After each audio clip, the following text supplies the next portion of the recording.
This is Himanshu और आज मैं लेके आया हूँ आपके लिए सेकंड पार्ट डिफ्लेशन का। तो डिफ्लेशन में हमने क्या क्या कवर कर लिया था वो देख लेते हैं। सबसे पहले डिफ्लेशन में हमने उससे पहले मीनिंग देखी थी, डिफ्लेशन होता क्या है उस हिसाब से पहले हमने मीनिंग देखी थी। डिफ्लेशन एक ऐसी स्थिति है जहाँ पर जो इकोनॉमी होती है उसमें मनी सप्लाई घट जाती है, प्राइस लेवल भी घट जाती है। अब उसके पश्चात हमने देखा था डिफ्लेशन का कारण क्या है, यूनाइटेड किंगडम का 1920-30 के दशक का कर्व देखा था। फिर देखा था हमने डिफ्लेशन का सर्कल, एक डाउनवर्ड स्पाइरल था ये। तो इसमें हमने देखा था कैसे एक चक्र बन जाता है इस किसी इकोनॉमी में डिफ्लेशन का। इसके बाद हमें देखना है क्या नेचर क्या है इसका। हमने ये 3 पॉइंट कवर कर लिए थे, मीनिंग, डिफ्लेशन का कर्व और डिफ्लेशन का सर्कल। आज हमें पढ़ना है नेचर, कॉजेस, इफेक्ट्स और रेमेडीज। सबसे पहले चलते हैं नेचर की ओर। नेचर, तो जब डिफ्लेशन होता है किसी भी इकोनॉमी में तो वहाँ पे जो प्राइस लेवल होता है, प्राइस लेवल घट जाता है। वहाँ पे प्राइस लेवल इसलिए घट जाता है क्योंकि मनी सप्लाई कम होती है, लोगों के पास पैसा कम होता है। जब पैसा कम होगा तो वो डिमांड कम करेंगे। जब डिमांड कम करेंगे तो अभी जिन वस्तुओं की कीमत बहुत अच्छी थी लेकिन अब उनकी डिमांड घट गई तो उनकी प्राइसेस भी घट जाएंगी। तो डिफ्लेशन में प्राइस लेवल जो होता है वो घट जाता है। अनएम्प्लॉयमेंट भी बढ़ जाता है। डिफ्लेशन कैसे बढ़ जाता है, क्योंकि जो प्राइस लेवल होती है गुड्स और सर्विसेज की वो घट जाती है तो कंपनी को कम प्रॉफिट होता है तो वो अपना प्रोडक्शन जो है वो घटा देती है। जब प्रोडक्शन उनका घटा देती है तो जो अभी एक्स्ट्रा कर्मचारी लगे थे उस अतिरिक्त प्रोडक्शन को प्रोडक्शन करने के लिए अब उनको निकाल देती है। तो उससे क्या होता है, वो लोग बेरोजगार होते हैं, इसलिए अनएम्प्लॉयमेंट जो होता है बढ़ने लगता है डिप्रेशन। इसके बाद यदि मनी सप्लाई की बात आती है तो मनी सप्लाई जो है डिप्रेशन में घट जाती है। मनी सप्लाई जो अर्थव्यवस्था में मुद्रा की मात्रा है वो बहुत ज़्यादा घट जाती है। डिमांड जो होती है गुड्स और सर्विसेज की वो भी घट जाती है। कैसे घट जाती है, देखिए आपने देखा कि लोग जो होते हैं अनएम्प्लॉयड हो जाते हैं। हमने यहाँ पे देखा था कि लोग जो है कंपनी कम प्रोडक्शन कर रही है तो लोग अनएम्प्लॉयड हो जाते हैं। तो वो अब उनके पास पैसा नहीं है क्योंकि वो अनएम्प्लॉयड है तो वो डिमांड कम कर देते हैं गुड्स और सर्विसेज की, है ना। अब लास्ट पॉइंट है, it may also be due to over production. तो यदि ओवर प्रोडक्शन कर रही है कोई इकोनॉमी किसी चीज की तो वहां पर भी क्या हो जाता है, डिफ्लेशन होता है। क्यों, क्योंकि जब ओवर प्रोडक्शन होगा कीमतें घट जाएंगी। ओवर प्रोडक्शन होगा, आपके पास बहुत किसी चीज़ की ज़्यादा मात्रा है तो स्वाभाविक उसकी कीमत घट जाएगी। जैसे कि हम अरब देशों की बात करें तो वहाँ पर पेट्रोल यदि बात करें तो वहाँ पेट्रोल बहुत ज़्यादा है। पेट्रोल बहुत ज़्यादा है तो वहाँ पर 10-20 रुपये प्रति लीटर पेट्रोल मिल जाता है।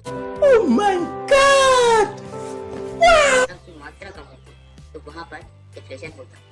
अब इंक्रीज इन इंटरेस्ट रेट, मान लीजिए कि बैंक जो है उन्होंने इंटरेस्ट रेट बढ़ा दिया बहुत ज़्यादा अच्छे। अभी जो 2% 3% ब्याज दर दे रहे थे अब वो 10-15% ब्याज दर कर दी। तो स्वाभाविक सी बात है कि आप जो अपना पैसा है वो जाके बैंक में जमा कर देंगे ताकि आपको 15 से 20% की दर से आपको ब्याज मिल सके।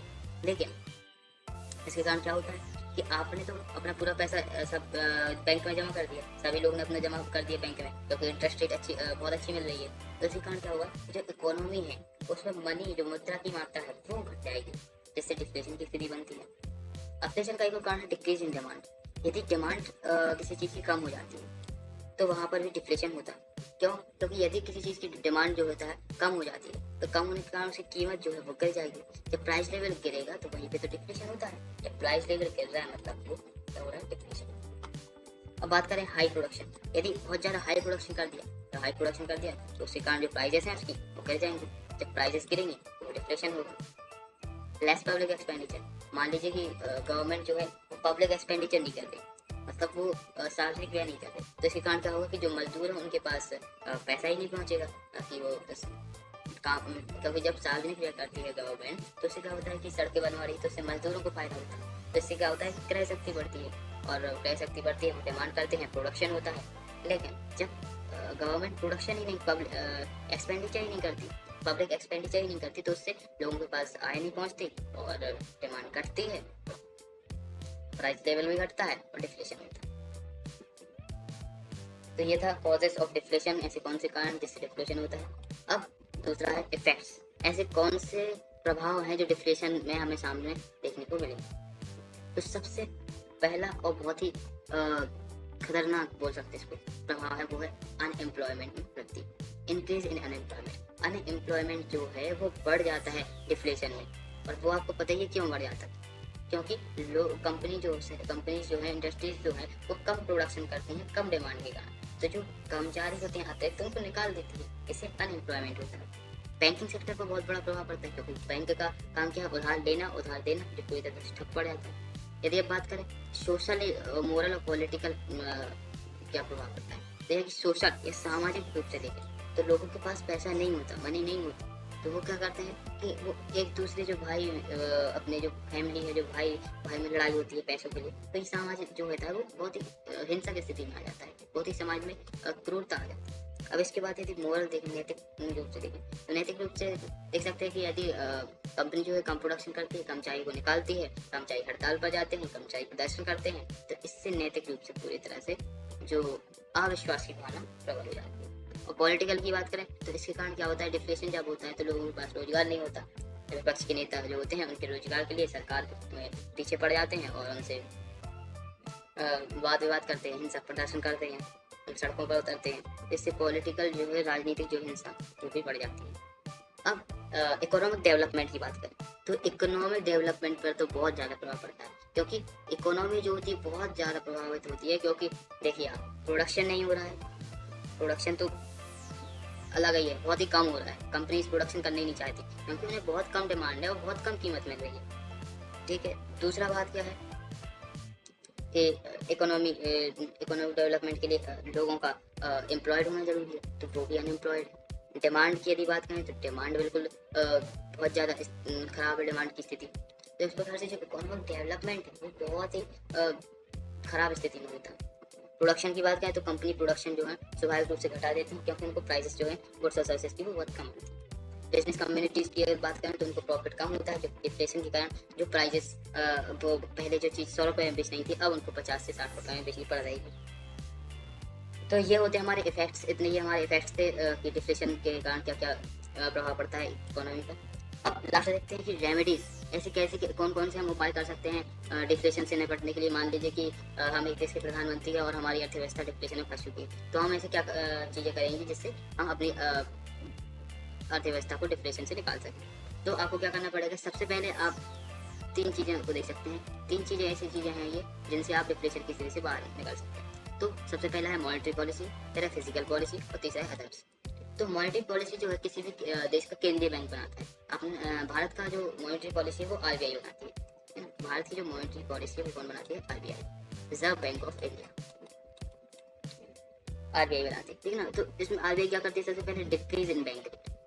अब तो वो क्या करती है, बैंक रेट को, आरबीआई जो है बैंक रेट को घटा देती है जब डिफ्लेशन होता है। तो अब आप पूछेंगे बैंक रेट होता क्या है, तो बैंक रेट जो है वो एक उधार के लिए जो ब्याज दर है, मतलब जो आरबीआई है वो जो जितने भी वाणिज्यिक बैंक होते हैं उनको उधार देती है और उनको उधार जिस ब्याज दर पर देती है वही कहलाती है बैंक रेट, बैंक दर, वह दर जिस पर आरबीआई जो वाणिज्यिक बैंक है उनको उधार देता है। तो बैंक रेट को आरबीआई घटा देता है। इससे क्या होता है कि जब आरबीआई बैंक रेट घटा देता है तो उसके कारण क्या होता है कि जो वाणिज्यिक बैंक हो उनको अब कम दर पर पैसा मिल रहा है, कम दर पर उधार मिल रहा है, पैसा मिल रहा है, उधार मिल रहा है।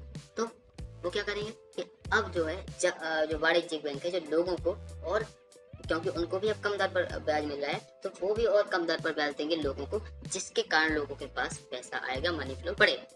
अब बात आती है दूसरी, ओपन मार्केट ऑपरेशंस की। तो जो आरबीआई है वो अपनी प्रतिभूतियां, सिक्योरिटीज जो होती हैं उनको मार्केट से खरीदती है। तो इससे क्या होता है कि जब वो अपनी प्रतिभूतियां खरीदती है मार्केट से तो जो पैसा है वो अर्थव्यवस्था में बढ़ जाता है, मनी फ्लो जो है वो अर्थव्यवस्था में बढ़ जाता है। अब तीसरा पॉइंट है सीआरआर और एसएलआर को बढ़ाकर। तो सबसे पहले आप पूछेंगे कि सीआरआर और एसएलआर होता क्या। तो सीआरआर की यदि बात करें तो ये इसका फुल फॉर्म है कैश रिजर्व रेशियो। तो सीआरआर एक वह दर होती है जिस दर पर आपको आरबीआई के पास अपना कुछ पैसा जो है रखना पड़ता है वाणिज्यिक बैंक को। सरल भाषा में यदि बात करें तो सिंपल से कि जो वाणिज्यिक बैंक है उनको अपने कुल जमा का, जो उनके पास कुल पैसा होता है उसका कुछ पैसा आरबीआई के पास रखना पड़ता है, उसको कहते हैं सीआरआर, कैश रिजर्व रेशियो। तो आरबीआई क्या करता है कि सीआरआर को घटा देता है। जब सीआरआर को घटा देता है तो बैंकों के पास अब ज्यादा पैसा होता है तो वो ज्यादा उधार दे सकते हैं, तो इससे मनी फ्लो बढ़ता है। इसी प्रकार एसएलआर भी इसी प्रकार है कि जो एसएलआर का फुल फॉर्म क्या है, सॉलिडिटी लिक्विड एसएलआर। तो दूसरा पॉइंट है सीआरआर हमने कवर कर लिया, अब है एसएलआर। तो SLR किसी भी जो वाणिज्यिक बैंक है उसके कुल जमा का वह भाग होता है जो उसको खुद अपने पास रखना पड़ता है। ये RBI द्वारा निर्देशित होता है कि आपको इतना अपने पास रखना ही होगा। तो RBI क्या करता है, डिफ्लेशन की स्थिति में RBI देखता है डिफ्लेशन हो रहा है तो वो SLR को घटा देता है। SLR को घटाने से क्या होगा कि जो लोग वाणिज्यिक बैंक है उसके पास लोगों को देने के लिए ज़्यादा पैसा है, उधार देने के लिए ज़्यादा पैसा है, क्योंकि SLR अब उसको थोड़ा कम रखना पड़ता है। तो इस प्रकार से मॉनेटरी पॉलिसी को अपनाता है RBI। इसके बाद आती है फिजिकल पॉलिसी। तो फिजिकल पॉलिसी जो है इस देखिए मॉनेटरी पॉलिसी को तो RBI बनाता है और फिजिकल पॉलिसी को कौन बनाता है, तो फिजिकल पॉलिसी जो है वो हमारी जो गवर्नमेंट है वो बनाती है। तो सबसे पहले वो क्या करती है, डिक्रीज इन टैक्स, टैक्स को घटा देती है। वो देख रही है कि डिफ्लेशन हो रहा है, लोगों के पास पैसा नहीं है, ऐसी स्थिति में अगर ज़्यादा टैक्स लगाएंगे तो और ज़्यादा उनके पास पैसे की कमी हो जाएगी, इससे डिमांड और कम हो जाएगी, डिफ्लेशन बढ़ जाएगा। तो इसलिए वो जो टैक्स है उसको घटाते हैं।